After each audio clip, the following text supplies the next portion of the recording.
We want to take you live to Toronto Police Headquarters downtown, where police are talking about measures that they're taking to ensure a safe Caribbean Carnival Grand Parade. Let's listen in live. In a way that does not jeopardize public safety or interfere with the lawful enjoyment of the weekend by others. In the evenings, we anticipate significant activity in and around nightclubs and restaurants, especially in the downtown core and along the waterfront. We'll have dedicated resources in place during those hours to help maintain safety and respond quickly to any incidences. As always, we encourage residents and visitors to approach officers with any questions or concerns. We're here to help, and we want everyone to have a safe, respectful, and enjoyable Carnival weekend. Thank you, and I'll take a few questions. Deputy Chief, I think this is the biggest event that Toronto has seen since the last Vancouver, which obviously resulted in fatalities. To what extent has that experience there informed what we're going to be doing this weekend in terms of beefing up security and changing that? Yeah, so I'll just correct, we've had Pride since then. We were prepared for that. So we have a number of strategies in place to make sure that the community is kept safe. There's vehicle mitigation strategies. Our staffing is addressed to make sure we have enough officers there to be able to respond as needed. And we're pretty confident working with our city partners, other stakeholders and agencies to ensure that it's a safe weekend.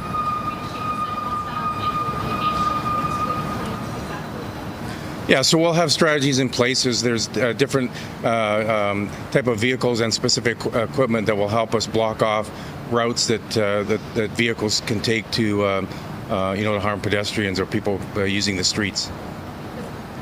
Physical barriers, yeah, and it can come in a number of different types of equipment. There's specific equipment designed for vehicle mitigation, but we can also use larger vehicles like buses and trucks, et cetera, even our police vehicles, to make sure that that we can divert that.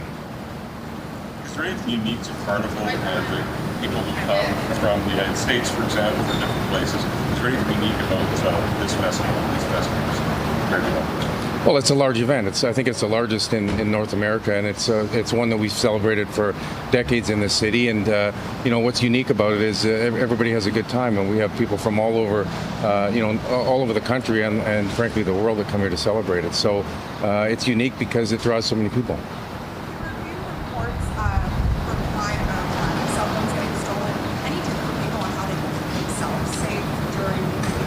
Yeah, listen, anytime you're in public space where there's a lot of people, you got to be mindful of where you're around. Make sure that, if you have children with you, that you keep them in sight, and your personal belongings. Just use, some common sense strategies to make sure that you don't lose your phone. Don't have it hanging out of your pocket. Put it somewhere where it's safe, and just be mindful of where you are and who's around you. Chief, you said during Pride, Palestinian demonstrators for a short period of time interrupting the parade. Is there anything that the service is aware of that something similar might happen during Caribana, during the Carnival? Yeah, thank you, Beatrice. There's no credible threat to this event, but we're always diligent to make sure that we are aware of that potential. We plan for that. We will work with the organizers to make sure that the response is appropriate. But I want to emphasize, the hope that everybody will respect the great festival that this is, and allow it to happen peacefully and safely for those that are involved. Any challenges in terms of enhancing police presence even at the nightclubs and other late night establishments this weekend when you have so many people coming in from, especially like Sean was saying, out of states and to celebrate Carnival?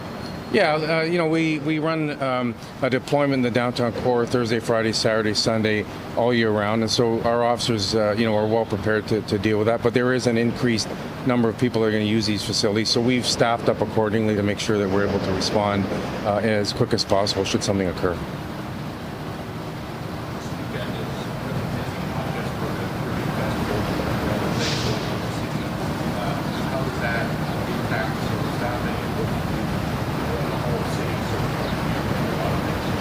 Yeah, listen, I think the carnival itself obviously draws a lot of attention, but this is a large city that, we have daily impacts for a number of events that occur, and we're able to deploy our personnel based on the priority and the intelligence and information that we have.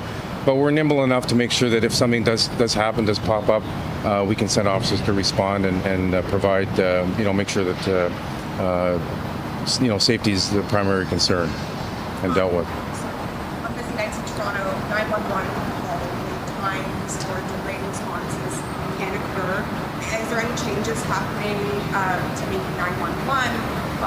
Anything you can tell people about that? Yeah, I want to reassure the public that, we really, try our best to make sure that we can answer those calls appropriately. There's the call coming into our comms, and then our officers that then get dispatched to those events. So it's a complicated sort of a formula to make sure that, when somebody calls the police that they attend, and I can, reassure the public that we are staffed appropriately.